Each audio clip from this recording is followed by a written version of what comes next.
It's me again. Today I'm going to be talking about my MEPS experience. My MEPS experience may vary from yours, and remember this is just my personal opinion and my experience of what happened at my MEPS in Raleigh, North Carolina. First, let's say, around the time I went into MEPS, the government was experiencing some shortcuts and shutdowns and furloughing people and all that bullshit, so it was kind of difficult for my recruiter to get me in. So when he finally got me in, it was October 2nd to October 3rd. Then I had to report there 11 a.m. I stayed there for like 15 minutes in the recruiter's office waiting for the shuttle to get there. Shuttle arrived, we got in. There was 2 other Army people and 1 Navy person, I think. And we went all the way up to Wilmington, North Carolina, which was like 30 minutes from Jacksonville, Camp Lejeune, where I stay at. Went all the way over there. Then we picked a couple people up. Then we went all the way to the MEPS station. And we picked a couple more people up. And that MEPS station was like 2 hours away, so we were already in Raleigh, North Carolina. And then we went to the Holiday Inn Hotel, which was the MEPS hotel. So we stayed there. Then once we were at the hotel, we went to the Freedom Room, and there they gave our IDs and pretty much checked in and signed in, and they gave us our passes. I mean, not passes, but hotel keys, and pretty much we had to stay there for a few more minutes because they had to brief us on the do's and don'ts, like don't be acting stupid, don't make noise, don't be ordering stuff, and it was just a lot of stuff, pretty much. But we were allowed to leave, and we were allowed to, leave at the hotel, but they had some type of buddy system going. So, but this was just the Freedom Room at the Holiday Inn. And so they gave us our keys, and they said we were free to do what the hell we want. So we went down to, they also gave us a lunch pass and, not a lunch pass, but a dinner pass and a breakfast pass. The dinner pass was for the restaurant downstairs called the Skybox. After I left the Freedom Room, I went to the restaurant and I ordered this.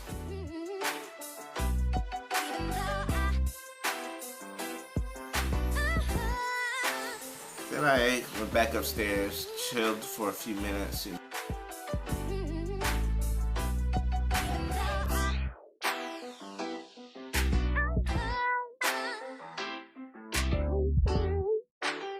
Watching TV. Then I went back down to the Freedom Room. Just playing games, all that stuff. They had Xbox, board games, and all that bullshit.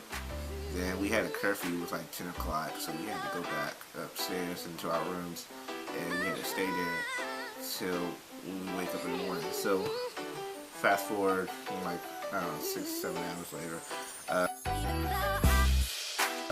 woke up at 4:30 that morning after. Me and my roommate, we got dressed. We went down to the lobby area of the hotel, the Holiday Inn, and we were just sitting there waiting for everybody to come down. Eventually, when everybody came down, the dude was sitting here. It was this Marine dude. He was an asshole. He was checking he was receiving, collecting all the room keys and stuff, because I guess he worked for the hotel, but he was a retired Marine dude. But he just didn't like me. But anyways, when I gave him my room key and stuff and my breakfast pass, because he was in charge of that, he gave me some type of fucking look. I was like, yeah, whatever, I'm not here for you. Anyways, then we sat in this food lounge thing. I don't know how to describe it, but it was this food lounge in not cafeteria, but it was a food lounge right beside the lobby of the MEPS hotel. And there was these double doors that past the double doors was all the food. So once the double doors opened, we got up and we ran around the room inside the room connected to the double doors. Then we got our food and we sat back and ate. The food was alright, but the fucking bacon, all the meat was kind of generic. stomach. It just tasted unreal. And as soon as we got done eating, we lined up at the front of the Holiday Inn Hotel, and they had us to go for 2 lines. One was a guy line, one was a girl line, and we got into we got into the shuttle bus, and they had the girls get in the front with the front seats, and the back seats. The shuttle bus is like a big ass van that has more than one row. It's like 8 rows in there. So the girls got in like the second, third, and fifth row, and the guys just got on the back, and we were squeezing there tight. I mean, it was so dark in there. It was so dark I couldn't see my hands from my fucking face. So we wound the clock 15 minutes later back down the road, because the MEPS was really down the road for the hotel. As soon as we got to the MEPS building, the actual MEPS building, they had us rush out of the van, and they had us get in some type of formation with 4 wide and 4 deep, and they had another line separate to us. It was adjacent to us, and they had a dude to a few people that were shipping out that day. So they were shipping out that day, so they had to get them in, get them processed real quick.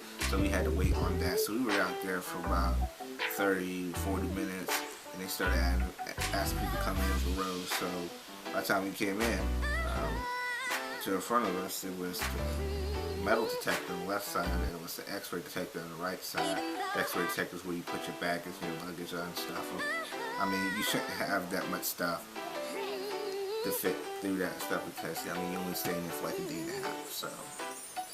So as soon as I walked through the metal detector, we were instructed to go to the lobby. Then when we leave the lobby, we waited for a few minutes, and the lady at the front desk that was in the lobby, she asked us to turn in our vanilla envelopes. We turned in our vanilla envelopes, and she started calling us up there, and she started giving us, each of us had a different colored folder. The vanilla envelope, side note, the vanilla envelope is the one that your recruiter gives you. You should have one if the recruiter gives you one. I remember, it was a side story, but I remember the dude who came with us up to MEPS, when he lost his vanilla envelope his recruiter gave to him. I'm sorry. Then he was trying to have his recruiter fax, but that wasn't gonna work. So he was sent home that day. It's crazy, but he just forgot. How do you go for a 2-hour ride if you just forget like midway? So anyway, back to the story. So the lady gave us the color folders and stuff with all the our information that has to be filled out by each of the medical examiners. So we're sitting here, and they start calling us one by one into the medical. There was room outside the medical lobby, and it was used as the cafeteria, but at the time they weren't using it as the cafeteria. They had this bald black guy I was talking about in my other videos. They had him pretty much checking blood pressure and all that stuff. And the dude was a funny guy. I mean, I'm not gonna check. The dude was pretty cool. I mean, he was just sitting there talking. They're just trying to ease us, because a lot of those motherfuckers, they were scared. They were like, I don't know what the hell was wrong with them. But anyway, she took our blood pressure, wrote down the blood pressure results and shit. Then he sent us on our way to. He sent everybody else on the way to whatever station. But he personally took me to the vision room and depth perception room. So I was about to do the vision test, where they had us have the letters, and the letters were going from big to small to the bottom. So I passed that and knocked that one out. Then the dude had this depth perception test. I mean, it was just a whole bunch of fucking circles. And the same format as the other ones, but they were all the same size. I mean, the first row he tried to go over on me, because they were all the same.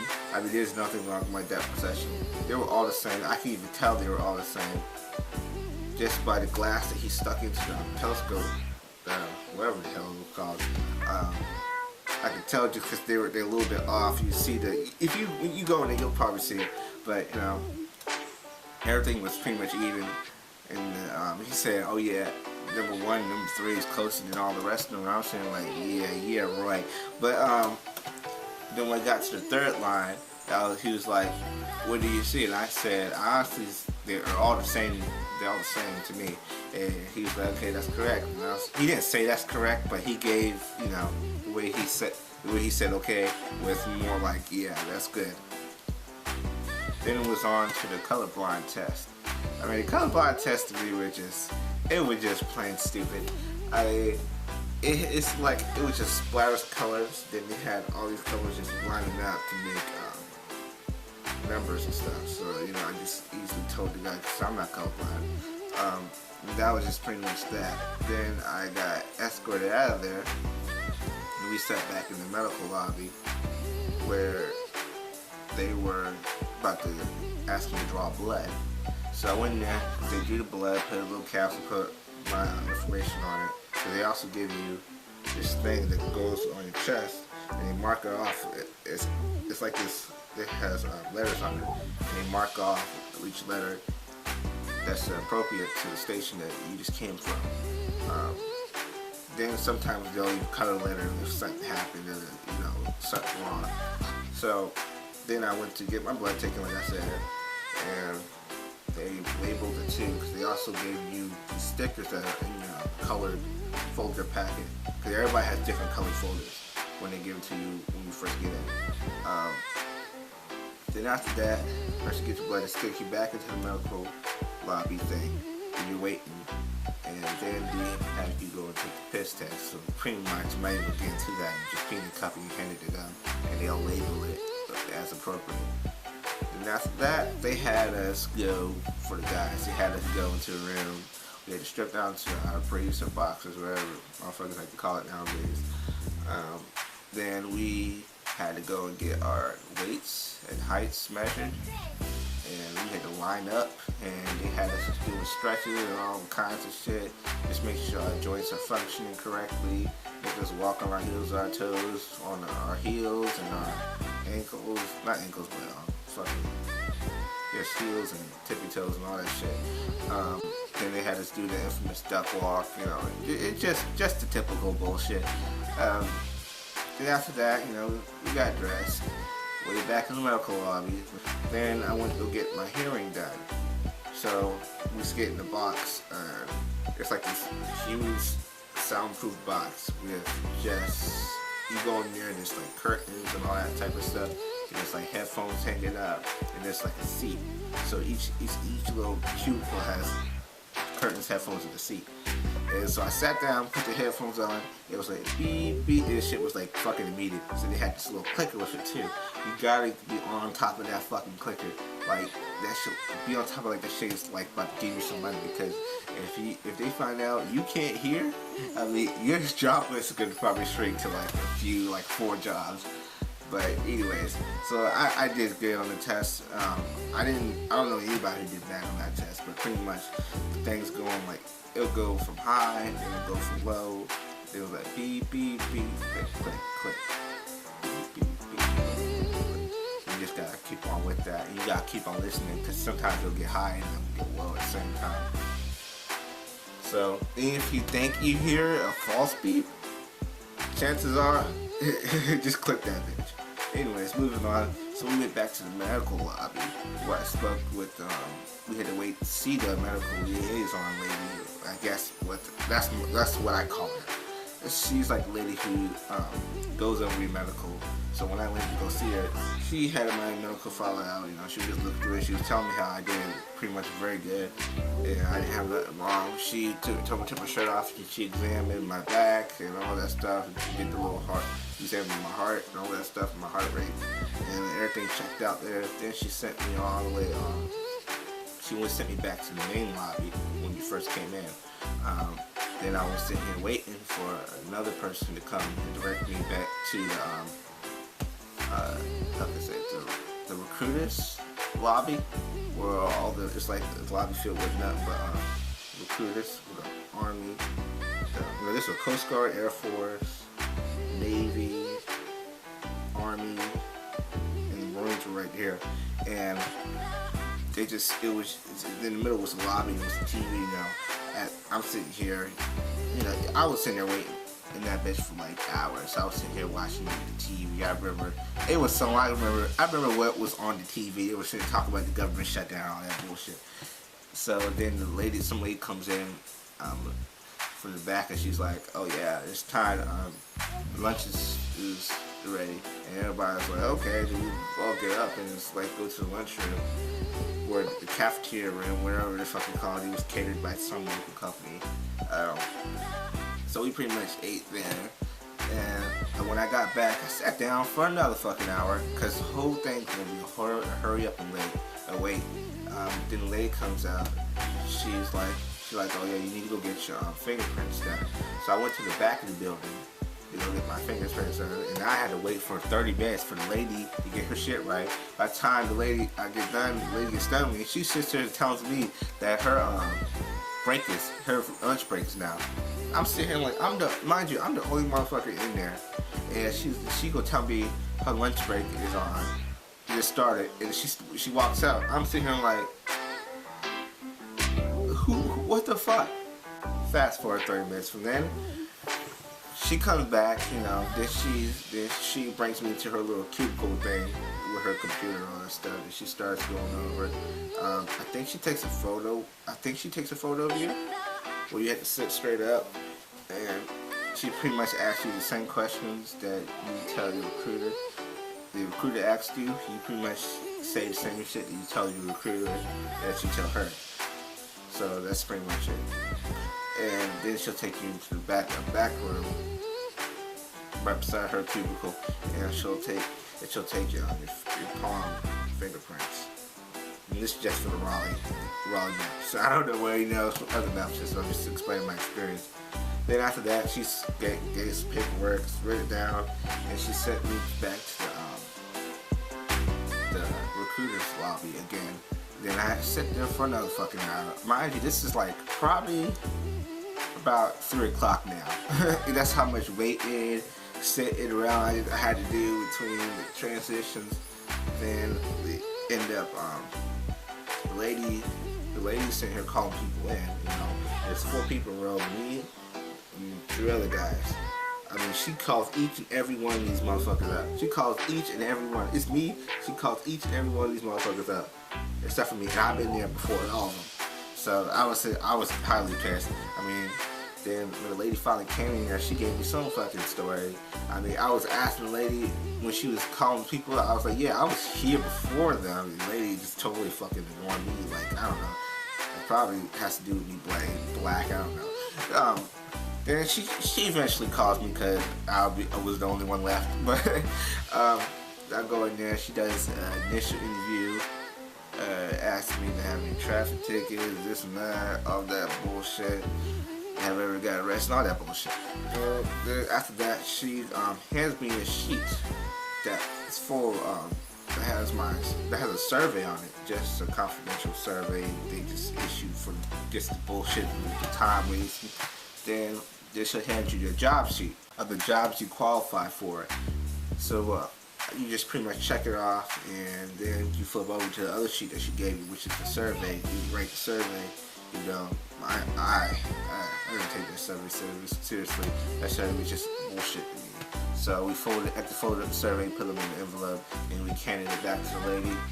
And I had to keep my job sheet until she called me back up, because again, it was the 4 people again, and she called every one of those motherfuckers up except for me. But then at the end of the day, mine, she was like about 4:45 now. That's how much bullshit I had to pretty much go through. And then she calls me in, and she's like, then she gives you some type of story about her life. And she's like, yeah, I've been married 5 times, this and that, the airforce ain't that. And she's like, yeah, I was saying, Then she said something smart. I mean, I can't remember exactly what I said to her, but she said something like, she's like, yeah, you can give me your paycheck. I'm sitting here like, bitch, I'm trying to get out of here. I've been there up since 4:45. That's been a full 12 hours to deal with that bullshit. So apparently, she signs off the papers to turn my medical papers in from the medical liaison gave me. I turned them in, and that was pretty much that. Then she sent me to back to the main lobby where I had to wait to get swear in. So we pretty much had to wait on other people that were waiting to swear in. Yeah. So that took, it was at least 5:30. That took at least 5:30. And we were sitting there waiting. So we got in the room, ladies, and this another lady, another black lady. She's like, she starts to register people in, make sure that just doing the paperwork or the swearing in paperwork. And she hands us our stuff, and we're sitting here. We go into a room, red carpeted room. She stands on the podium. She walks on the podium, and she tells us, raise her right hand for the left hand behind her back. So I think that was what it is. Don't quote me. It's fucking January, and this shit happened in October. So she tells me to raise my right hand, put the left hand behind my back, and that was pretty much, that was it. And then we swore and repeated it after her, yada yada. I kind of felt it felt a little bit good. I mean, it was alright. Then after that, we all went back into the lobby, where the people who came with me on the MEPS bus were kind of highly pissed at me because of the running around I had to do. But it wasn't my fault. I mean, then some fucking lady comes back up and says, "Oh, you got to lift weights and stuff." So we had to go to another fucking back room and lift this damn thing. I mean, it was 100 pounds. I used to lift weights like with my football team, so it was nothing. So we lift the weights, and everybody's like, so this woman, she's like 3/4 my size. She throws the damn weight up like nothing. You can tell she's been doing that shit for a minute. And you got this weak ass motherfucker who comes in here. This dude's very tall. He comes in and just struggles it out. I'm sitting like, are you serious, dude? A female got that. No offense to females, but it's just weak people out there, dude. You gotta struggle on football, on sit-ups and shit. So that was that. We get back into the main lobby, and where my people from my MEPS bus was still, my MEPS shuttle that came with me on my MEPS shuttle was still waiting on me because they were in the Army. The Army had them in and out quick as fuck. The Air Force recruiters had me, the Air Force liaisons had me run around like a motherfucker. That was pretty much that. So at the end of the day, went back into that room, a room that we put our stuff in was a waiting room. We got our stuff and left that there. Then our shuttle bus guy, the bus driver, he came and got us. And we went back to our recruiter's offices, and that was that. Now, I'm about to leave you guys some fucking quick tips. Quick tips. Go to bed that night before, because you're going to be sitting up for a lot of hurry up and wait bullshit.